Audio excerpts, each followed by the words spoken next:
So, the first manned mission here. This is going for orbits and will hopefully return safely. So let's see how this works out.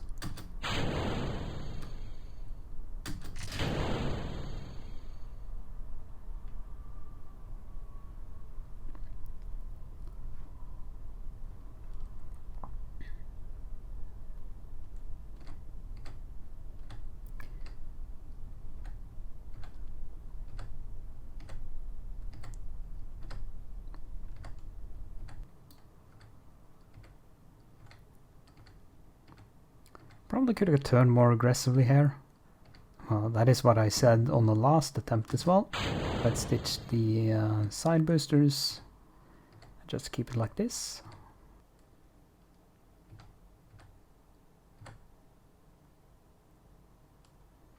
Okay, so apoapsis is roughly 150 kilometers as the first stage burns out here. That is actually pretty good, I think. I think I need to, I think I need to launch the next stage right now. So let's do that.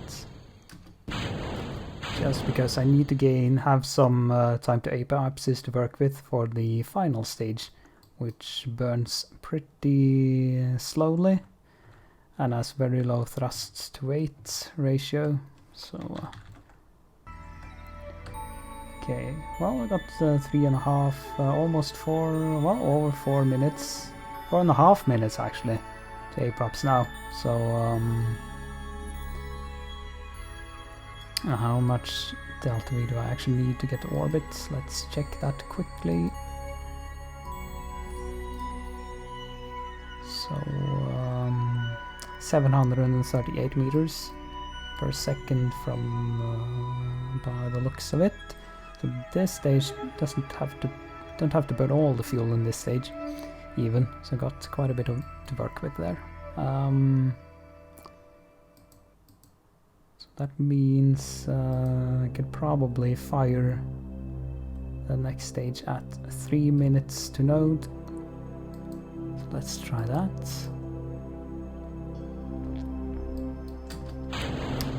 So let's go for ignition here. Now this just needs to keep burning. So getting close to orbit now. It's probably not going to be a pretty orbit, but just need to get the periapsis above 150 kilometers. That's really the only important thing I need to keep in mind. If the apoapsis is very high, then so be it. I mean, the capsule should survive a re-entry anyway, so let's just keep burning like this. We'll be ready to cut the engine once we're close to 100, well, a little above 150 kilometers rather.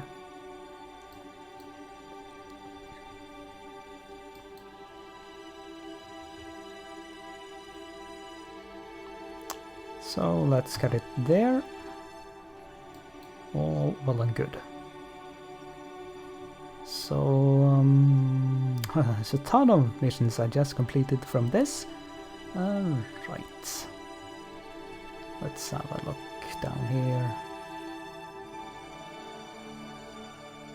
Probably could have gone for the, well, I will get the crude altitude record of 500 kilometers as well once I get to the top of the orbit.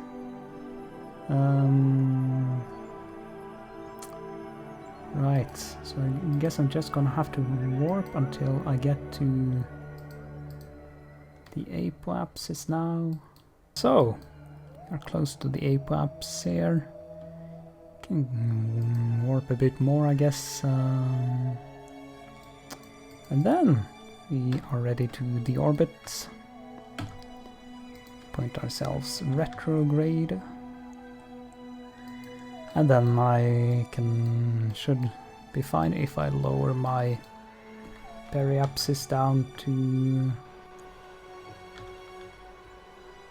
maybe 60 kilometers. 65, well, let's go for 62.5. Don't remember the exact range you need, but it's close to somewhere between 60 and 70 kilometers, I think. But I'm going to go for 62.5 roughly.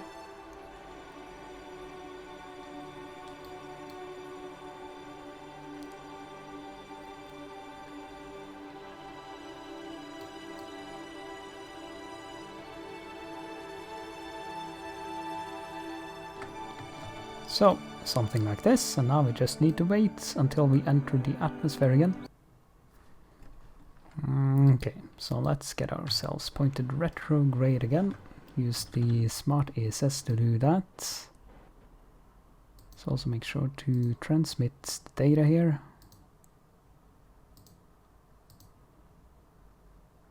Okay, so not in range of any comm station, and probably not going to be for a while, I would guess. Okay, so I think I can just attach this. It should be fine from here on out. Right, so change of perspective there, which means we are starting to descend more rapidly now. So we hit the atmosphere. We've got double up with heat shields here, so it should be fine. You have this heat shield here in addition to the native heat shield that's already on the capsule itself. So that shouldn't be any problem. Let's keep an eye on the G-forces we get from this re-entry though. So that's 1 there, getting to 2 Gs and climbing still. 3 Gs. And climbing to 4, and key is still climbing. 5 Gs now. Getting to 6 Gs. 7 Gs. 8 Gs, and it seems to top out at 8 Gs. So that is a substantial amount of G-forces. Maybe I maybe I could have chosen a nicer descent there, but it worked, so it's fine. Okay, so that is the first man mission for this career completed. And we completed a heck of a lot of missions on this launch, so that's great. Let's recover this.